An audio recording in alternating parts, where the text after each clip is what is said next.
Sun astro டிவியை பார்த்து கொண்டிருக்கின்ற ஆன்மீக நேயர்களை உங்களை வணங்கி வரவேற்கிறோம்.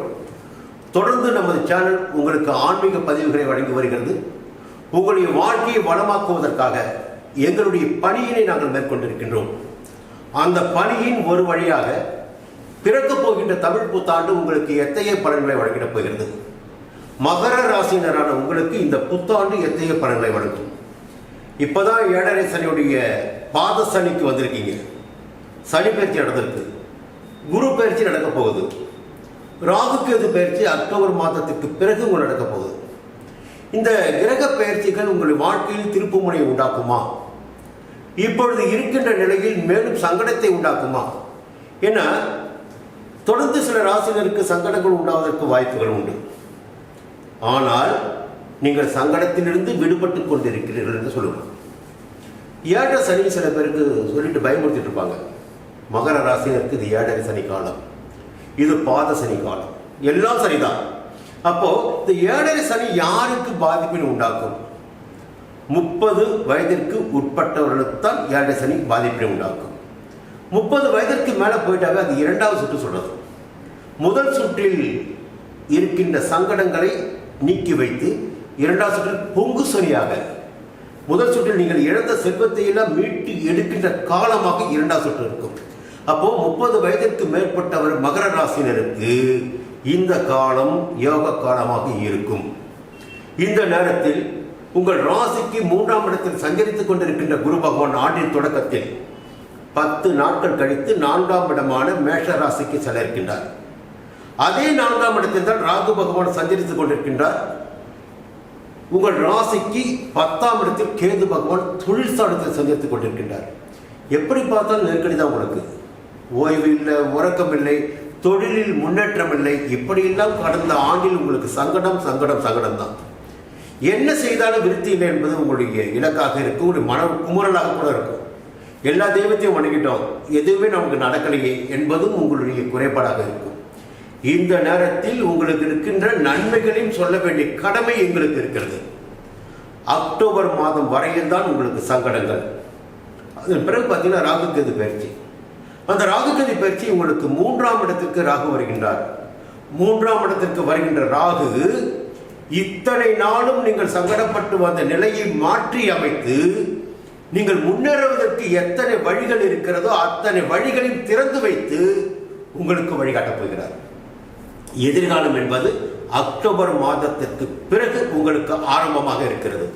சரி, அதுவரையில் எப்படி வாழ்வது, எங்க நிலைமை இதுதானே என்று நீங்க கேட்கலாம். இந்த நேரத்தில் ஒரு சின்ன தகவலும் உங்களுக்கு இருக்கு. இந்த நேரத்தில் உங்களுக்கு நன்மையான காலமும் இருக்கிறது என்பதை உங்களுக்கு சொல்லியாகும். ஏன்னா ஒவ்வொரு மனிதரும் வாழ்வதற்குரிய அவருடைய ஆயுட்காலம் வரை வாழ்வதற்குரிய நன்மையினை ஏதாகிலும் ஒரு கிரகம் செய்யும். அந்த வழியில் உங்கள் ராசிக்கு 4ஆம் இடத்தில் சஞ்சரிக்கின்ற குரு பகவான் அவருடைய பார்வையினை உங்கள் ராசிக்கு 8ஆம் இடமான ஆயுள் ஸ்தானத்தின் மீது பதிக்கிறார். அப்போ ஒரு பெரிய சங்கடம் ஏதாவது நடக்குமா, உடனடியாக பாதிப்பு உண்டாகுமா என்ற பயம் உங்களுக்கு இருந்திருக்கும். அந்த பயம் இனி இருக்காது. ஒரு ஆரோக்கியமான நிலை உங்களுக்கு உண்டாகும். ஆயுள் மீது இருந்த அச்சம் விலகும். அடுத்து பார்த்தீங்கன்னா 10ஆம் இடத்தின் மீது, 10ஆம் இடம் தான் தொழில் ஸ்தானம், ஜீவனஸ்தானம் சொல்லுவோம். அந்த 10ஆம் இடத்தின் மீது உங்கள் ராசிக்கு 10ஆம் இடத்தின் மீது குரு பகவானின் பார்வை பதிகின்ற காரணத்தினால் வியாபாரத்தில் இருந்த தடைகள் விலகும். தொழிலில் இருந்த நஷ்டம் முடிவிற்கு வரும். உங்களுடைய முயற்சிகள் எல்லாம் வெற்றியாகக்கூடிய நிலையினை இந்த ஆண்டில் குரு பகவான் பார்வை உங்களுக்கு வழங்கப் போகிறது.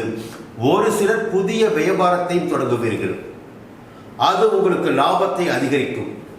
எப்படி பார்த்தாலும் உங்கள் வாழ்க்கையில் திருப்பு முனைகள் உண்டாகக்கூடிய ஆண்டாக இந்த ஆண்டு இருக்கும். அடுத்து குரு பகவானின் பார்வை உங்கள் ராசிக்கு 12ஆம் இடத்தின் மீது பதிகிறது. 12ஆம் இடம் அயனஸ்தானம், விரயஸ்தானம். அப்போ குரு பகவான் பார்வை அங்கே பதியும் போது நிம்மதியாக தூங்கக்கூடிய நிலை. அப்போ கவலைகள் இல்லாதவன் தான் நிம்மதியாக தூங்க முடியும். இது பேசிக்காக புரிஞ்சுக்கணும். அப்போ அந்த நிலையினை குரு பகவான் உங்களுக்கு வழங்குவார். புதிய சொத்துக்கள் வாங்குவதற்காக விரயத்தை உண்டாக்குவார். புதிய வாகனம் வாங்குகின்ற நிலையினை மகர ராசியினருக்கு குரு பகவான் உண்டாக்குவார். 4ஆம் இடத்தில் தான் அவர் சஞ்சரிக்கின்றார். பொதுவாக குரு பகவானுடைய பார்வைகள் தான் பலன் தரக்கூடியது. அப்போ குரு பகவானுடைய பார்வை 3 பார்வைகளும் ஒரு 8ஆம் இடத்தின் மீதும் 10ஆம் இடத்தின் மீதும் 12ஆம் இடத்தின் மீதும் பதிகின்ற காரணத்தினால் உங்கள் வாழ்க்கை இந்த காலத்தில் யோகத்தை அடையப் போகிறது, வருமானத்தினை அதிகரிக்கப் போகிறது. இது குரு பகவானுடைய நிலைமை.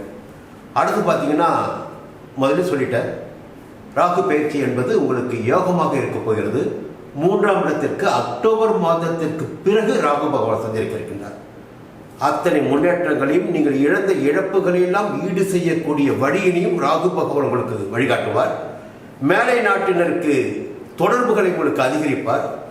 வெளிநாட்டிற்கு வேலைக்காக செல்ல வேண்டும் என்று திட்டமிட்டு கொண்டிருந்தவர்களுக்கு அதற்குரிய வாய்ப்புகள் கிடைக்கும். புதிய நபர்களுடைய அறிமுகம் உண்டாகும். கூட்டு தொழில் செய்கின்ற நிலையும் ஒரு சிலருக்கு உண்டாகும். இவையெல்லாம் அக்டோபர் மாதத்திற்கு பிறகு உங்களுக்கு அதிர்ஷ்டகரமான காலமாக இருக்க போகிறது. ஒரு 5 மாதங்கள் இடையில் சின்ன சின்ன போராட்டம் தான் இருக்கும். அதை சமாளித்து விட்டீர்கள் என்றால் தொடர்ந்து வெற்றிதான். மற்ற கிரகங்களும் மற்ற பயிற்சிகளும் உங்களுக்கு சாதகமாக இருக்கும். இந்த நேரத்தில் உங்கள் ராசிக்கு 8ஆம் இடத்திற்கு அதிபதியான சூரிய பகவான் ஐப்பசி மாதத்திலும் கார்த்திகை மாதத்திலும் பங்குனி மாதத்திலும் ஆனி மாதத்திலும் இந்த ஆண்டில் 4 மாதங்களில் 120 நாட்கள். இந்த ஒரு அடிப்படையை நீங்க புரிஞ்சுக்கணும். இந்த 2.25 நாட்கள் சந்திர பகவான் சஞ்சரிக்கின்ற போதே நமக்கு வாழ்க்கைக்கு தேவையான வருவாய் வந்துவிடும். இப்ப சூரிய பகவான் அவர் சஞ்சரிக்கின்ற 3ஆம் இடத்திலும் உங்கள் ராசிக்கு 6ஆம் இடத்திலும் 10ஆம் இடத்திலும் 11ஆம் இடத்தில் சஞ்சரிக்கின்ற போது எதிர்பார்த்த பொருள் உங்களுக்கு வந்து சேரும். பொருளாதார நிலை உயரும். அனைத்தையும் வெற்றி கொள்ளக்கூடிய நிலை உண்டாகும். அப்போ ஆண்டில் 4 மாதங்கள் உங்களுக்கு யோகமான மாதமாகவே இருக்க போகிறது.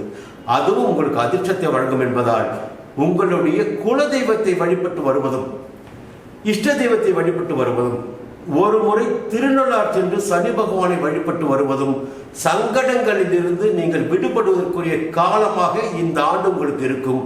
ஏன்னா உங்கள் ராசிநாதன் சனி பகவான், தொடர்ந்து அவரை வழிபட்டு வாருங்கள்.